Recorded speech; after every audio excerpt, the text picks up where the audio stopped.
Hello everyone, आज मैं आपको योगात्मक प्रतिलोम और गुणात्मक प्रतिलोम के बारे में बताऊंगा। योगात्मक प्रतिलोम को इंग्लिश में कहा जाता है एडिटिव इन्वर्स। गुणात्मक प्रतिलोम को इंग्लिश में कहा जाता है मल्टीप्लिकेटिव इन्वर्स। ठीक है, इसमें पहला क्वेश्चन देख लेते हैं। 1/2 का योगात्मक प्रतिलोम बताइए। योगात्मक प्रतिलोम को परमेय संख्याएँ और जितनी भी परमेय संख्याएँ होती हैं या फिर पूर्णांक संख्याएँ होती हैं उनका अपोजिट होता है योगात्मक प्रतिलोम। ठीक है, यानी कि अगर यहाँ पर प्लस है तो माइनस कर देंगे, माइनस है तो प्लस कर देंगे। ठीक है, तो यहाँ पर प्लस है तो यहाँ पर इसका योगात्मक प्रतिलोम हो जाएगा -1/2। ठीक है, इसका जो कॉन्सेप्ट चलता है वो भी आप देख लीजिए। जैसे जो मेन संख्या है पूर्णांक वाली या फिर परमेय संख्या वाली, उसको हम लोग जोड़ देंगे किस में, योगात्मक प्रतिलोम वाली संख्या में। ठीक है, अगर 0 आ जाता है तो फिर यानी कि ये योगात्मक प्रतिलोम होगा। जैसे देख लीजिए, मेन संख्या ये है 1/2, इसको हम लोग जोड़ देंगे इस वाली में -1/2। ठीक है, तो ये वैसे भी यहाँ पे माइनस हो के ये कट जाएगा। ठीक है ना, तो इसका जो आंसर आएगा वो 0 आएगा। ठीक है, इसका जो आंसर आएगा वो क्या आएगा, 0 आएगा। और 0 आएगा तो योगात्मक प्रतिलोम होगा। ठीक है, तो अपोजिट होने पर वैसे भी 0 आ जाएगा। ठीक है, ये वाला देख लेते हैं इसका कॉन्सेप्ट, और इसमें देख लेते हैं क्या है 8/13 का गुणात्मक प्रतिलोम। गुणात्मक प्रतिलोम को व्युत्क्रम भी कहा जाता है, जिसे इंग्लिश में कहते हैं क्या, रेसिप्रोकल। रेसिप्रोकल की स्पेलिंग होती है RECIPROCAL। रेसिप्रोकल कहा जाता है। या फिर क्वेश्चन में ये दे दिया जाएगा 8/3 का रेसिप्रोकल बताइए या 8/13 का गुणात्मक प्रतिलोम बताइए। ठीक है, तो इसमें क्या होगा, रेसिप्रोकल का मतलब होता है उल्टा, उलट पुलट कर देना। ठीक है, तो इसमें क्या 8/3 है तो यहाँ पे क्या हो जाएगा 13/8 हो जाएगा।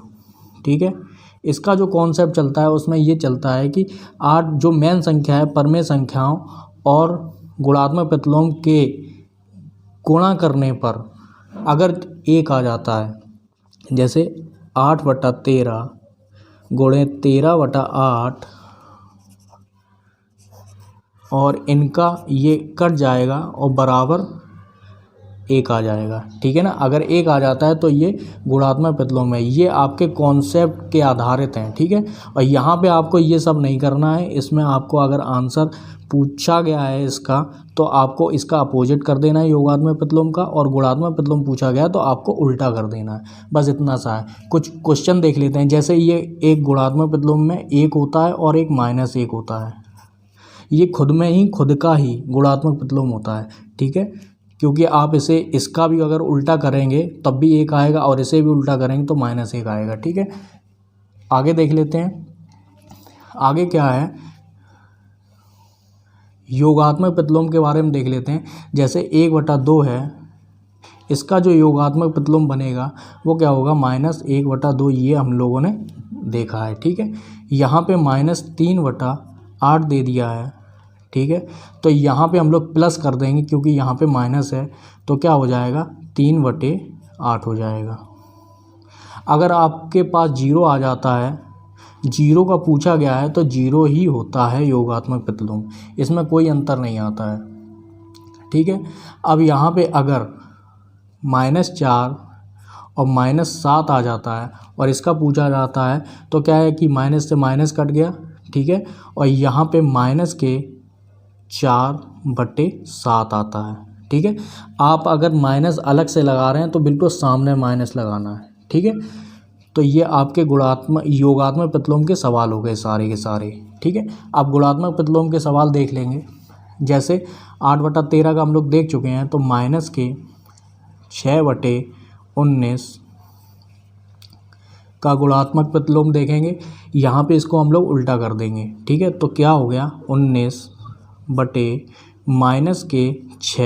ठीक है, अगर आप सॉल्व कर रहे हैं तो क्या है कि इस तरीके से सॉल्व करके ये जो माइनस है ये आप ऊपर लिख देना 19 की तरफ। ठीक है, -19/6। ठीक है, आप डायरेक्ट भी कर सकते हैं, ज़रूरी नहीं है। ठीक है, तो इसमें लोग कंफ्यूज भी रहते हैं, नीचे माइनस लगाएं या ऊपर माइनस लगाएं।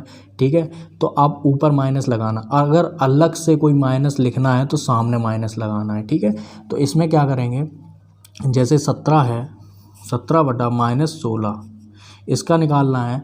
तो ऊपर क्या करेंगे, माइनस के 16/17, क्योंकि इसमें पहले से ही माइनस लगा हुआ है तो ऊपर हम लोग लिख देंगे, कोई प्रॉब्लम की बात नहीं है। ठीक है, अब मान लीजिए कोई संख्या आपको पूर्णांक वाली मिल जाती है -9, इसका हम लोगों को उल्टा करना है। देखिए इसके नीचे 1 माना जाता है, जब 1 माना जाएगा तो 1 ऊपर चला जाएगा। ठीक है, जब 1 ऊपर चला जाएगा तो -1/9 हो जाएगा। ठीक है, -1/9 हो जाएगा। अब चाहे आप ऐसा भी कर सकते हैं, सामने भी अगर माइनस लिख देंगे तब भी कोई प्रॉब्लम की बात नहीं है। ठीक है ना। आप 17 वाला देख लेते हैं, इसमें प्लस था, इसमें माइनस था। ठीक है, और इसमें 1 नीचे माना जाता है। ठीक है, तो 1 ऊपर आ जाएगा और 17 नीचे आ जाएगा। बस सिंपल सा है इसमें। ठीक है, तो इसी तरीके से हम लोग रेसिप्रोकल लगाते हैं। एक और चीज़ समझ लीजिए, अगर आपको ये भी इस तरीके से लिखना है, जैसे -9 है। ठीक है, अब इसका गुणात्मक प्रतिलोम लिखना है तो किस तरीके से लिख सकते हैं, -9 कोष्टक लगाएंगे, -1 की घात चढ़ा देंगे। ठीक है, -1 की घात चढ़ाने के बाद ये खुद में ही बटे में चला गया। ठीक है ना, जैसे कि अगर -1 हटाना है तो 1/-9 इस तरीके से लिखना पड़ेगा। ठीक है, जब इस तरीके से लिखना पड़ेगा तो सीधा सीधा है, माइनस ऊपर चला जाएगा या सामने चला जाएगा। ठीक है, -1/9 आ जाएगा। ठीक है, तो इस तरीके से ये भी कॉन्सेप्ट चलता है इसमें। पूरा वीडियो देखने के लिए दोस्तों धन्यवाद।